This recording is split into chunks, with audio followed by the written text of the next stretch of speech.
Hello and welcome to Detoxing Your Home. I'm Leslie Reichert and I'm the cleaning coach. My mission is to teach and encourage people in the art of green cleaning and taking the toxins out of their home. I just got done doing this presentation down at the Passport for Wellness in Providence, Rhode Island, in the Gloria Gemma organization's big, huge event.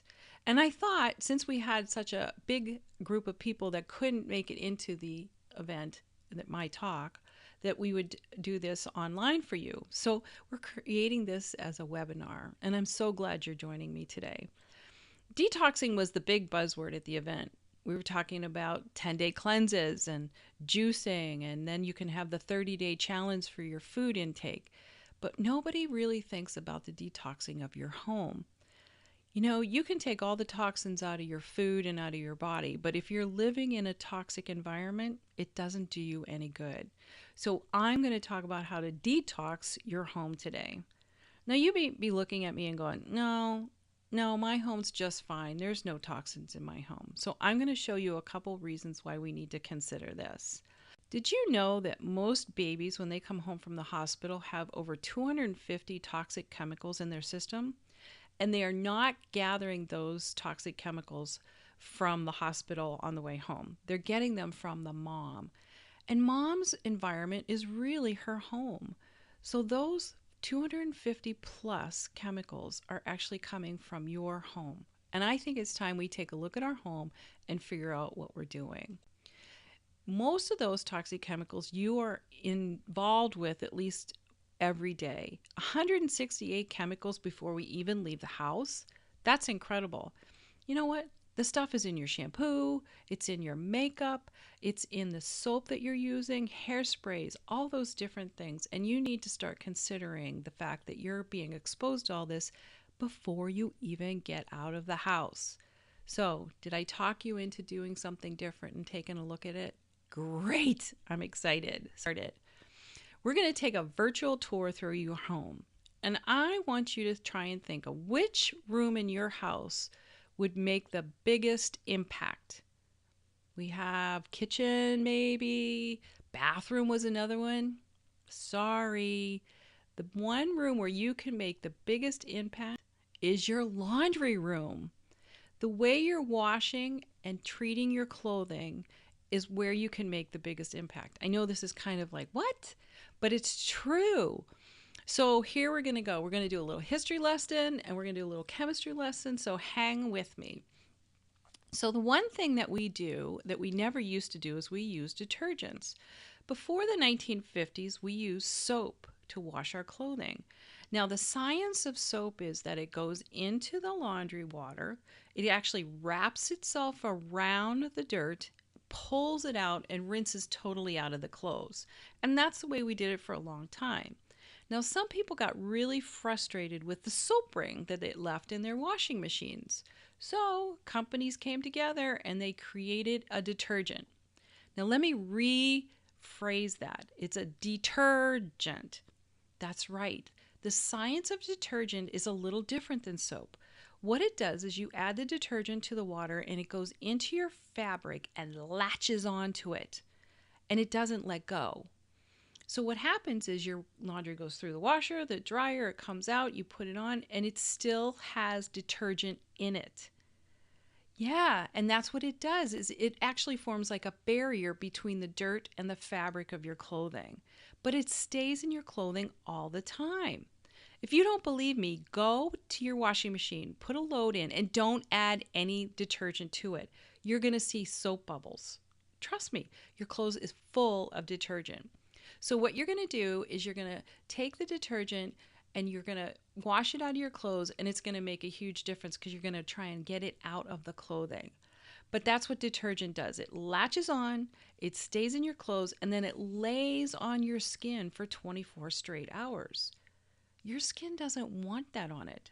And that's how it reacts. It starts getting red, you start getting itchy, you might even have a rash, and sometimes you even have like breakouts where you get eczema or things like that. And you know, that's what your skin's trying to do, is tell you, oh, you're using chemicals on me, get them away. All right, so now we've got detergent in our wash, And then because we've got detergent in our clothing, our clothes start to feel a little different. They're not the way they were when we first bought them. They start to get a little stiffer. We don't like the way they feel on our skin. So what do? We add fabric softener to it. Again, oils and more chemicals.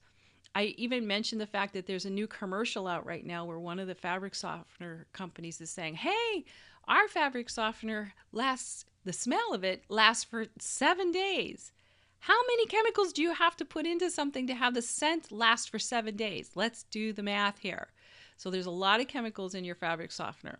So then what happens is we've got detergent still in the clothes. We've added an oily kind of a fabric softener to loosen it up. And those two things on your clothing, when you put them into the dryer, rub together, cause static. Oh, we hate static, don't we? So what do? We throw dryer sheets in there to make it even softer. We add more chemicals to it. We add some more fragrance to it. All those things are actually affecting the people that are wearing the clothes, which are your family. I just had a little sidebar, which was the fact that Pinterest, if you're a Pinterest person, has a great little tip. So what you do is you take a fabric sheet and any kind of a pan, a baking pan, a cookie sheet that's just not coming clean, that's got a lot of buildup, greasy, dirty, burnt on stuff. You add some water to it, and all of a sudden, 30 minutes, you can literally wipe off all the built up crud. Now let's think about that. How powerful do the chemicals in the dryer sheet need to be to actually cut through burnt on, built up grease and dirt? Very powerful. And those chemicals are what you're putting on your clothing to make them not have static. Tell you what, let's back up. Let's do an old-fashioned laundry soap in our wash. That will mean we don't have to use a fabric softener. And then when we put our clothes into the dryer, let's use dryer balls. That will get rid of the static. But please, please, please don't use those blue, rubbery, porcupiney looking dryer balls that you can get at the dollar store. And don't be so smart and throw some tennis balls in there. Those are both made out of rubber. And when you heat rubber and plastics up, they off gas. And you don't want to end up putting even more toxins into the air by doing that. Use some non-bleached woolsey balls or something like that that'll actually bounce around in the dryer, and they'll create less static, and actually they'll work as a softener. Okay, on to your shelf of shame. Everybody has one. You've got some stuff in your house you shouldn't have to clean with, but this is just a representation of how we've been marketed to. And this particular shelf is actually my mother's. Yes, this was my mother's shelf. We called it her shelf of shame. But look at what's in there. There's all sorts there's enough chemicals there that she could probably blow something up. And they're nothing that she really needed. So the reason why I show you this is your shelves are full of things that you really don't need, and there's a lot of carcinogens and very toxic chemicals up there that you don't need to be putting into your house. So instead, I want you to start looking at some of the labels that you have up there and think about how we can replace them. For example, you know what? You can do a lot of disinfecting with vinegar. Distilled white vinegar removes 98% of the bacteria. Let's put some baking soda up there instead, and that's a great scrub. How about lemon juice? That's a great bleach. You know, we've got salt. If you have something that's not coming off, just use some table salt and water on it. It'll scrub it right off. You can throw in some little olive oil because that's a great thing to use on your furniture, and some oxygen bleach. And pretty much with those 6 things, you can clean most anything in your home. All right, let's move on to the bathroom. Now, there's a couple things I want to talk about in your bathroom. One of them is your makeup drawer. There's some really intense chemicals and toxins in that drawer. One of the beautiful things is that the industry has to tell you what's in your makeup, but you're probably going to have to use a microscope to see what's in it. What I want you to do is do that. I want you to find some way to look at the ingredient list on your makeup, all your different makeups, and see if you can see the word lead anywhere. Lead is actually in a lot of our makeup products. I want you to go back in history because what do you think the fall of the Roman Empire was caused by? You're right, lead. It makes us crazy. It shouldn't be in our products. The other thing I want you to remember, whether you're using a really healthy, green, organic style of product or not, I want you to trust and verify. Okay? Every company has issues with its production. I've seen it with every green company in the business has always had an issue with some of the ingredients. Trust and verify. There's two great places you can go to find out about your products. One is ewg.org. They have a website called Skin Deep, and you can actually plug in your makeup or any of your body products in there and see how it's rated. The other one is called Good Guide. It's goodguide.org, and you can go there as well and look it up and see how they're rated. But I want you to go through your makeup drawer and really see what might be in your products. And you want to remember, even Forbes magazine noted the fact that Burt's Bees, who we all love and trust, found that they had lead in their lip gloss. So trust and verify. We love them, but we have to make sure that we're using the right things. The other thing we want to talk about real quick in the bathroom is the toilet. I know you don't want to talk about the toilet, but we're gonna. It's a place where you guys end up pouring a ton of acid down there to clean it. And you don't need to do that. The thing that happens is you want to pour all this acid down there because you think you're disinfecting it. Well, you're not. And you never will. I'm going to use my famous word, which is let it go. It's one word. You can never disinfect the inside of your toilet ever. So what you want to do instead, here's a quick tip, is take the water out of your toilet, because what you're doing is you're pouring this really acidic cleaner into about a gallon of water, and it's diluting. So instead, let's take the water out, and then you can clean your toilet the same way you do your sink. Just a quick spritz and a swish, and you're fine. And there's a tip too. If you just swish your toilet every day, you can actually clean it, and you won't have to use anything really harsh in there at all. And the other thing you have a problem with, I know, is you have a ring in your toilet that you can't get rid of, and you're pouring chlorine, bleach, and all sorts of other nasty things down there to try and get rid of it. Instead, I want you to try a pumice stone. That's right, a pumice stone. The same pumice stone that you can use on your feet to get rid of calluses will take away the water ring in your toilet. So you don't have to pour nasty, nasty, acidy chemicals down there to get rid of it. Just use a pumice stone. All right, we're going to talk about dust. I know nobody's house has dust in it. Everybody's house is so clean. Not true. But did you know that your dust is actually toxic? We have toxic dust in our homes. Silent Spring Institute outside of Boston just came out with a survey that said that they tested 40 of the top toxic chemicals, and they found that in 90% of the dust samples that they tested, they were all in there. That means that we all have toxic dust. So here's what happens is you have chemicals that are floating around in your air. It's from the cleaning products you use. It could actually be from your furniture, your carpeting, anything that's treated, even like plastic products that you have in the house. They're all releasing what they call VOCs. And those VOCs just don't disappear. They're latching onto your dust, and they're falling out of the air onto the ground. So any flat surface can have this toxic dust on it. Now, don't get upset. You don't have to do anything crazy. There's two simple solutions to this. One, vacuum more often. And you want to vacuum with a HEPA filtered vacuum cleaner.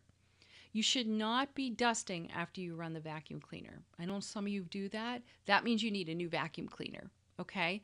So you want to use a HEPA rated vacuum cleaner, and if you have small children or children that you love, you want to have them wash their hands more often.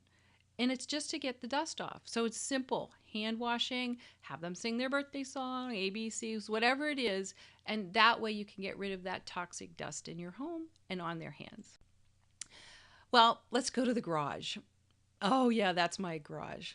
Not this is my garage. And everybody knows that the garage has some really nasty stuff in it. We've got gas tanks, paint cans, paint thinners, and all sorts of other things.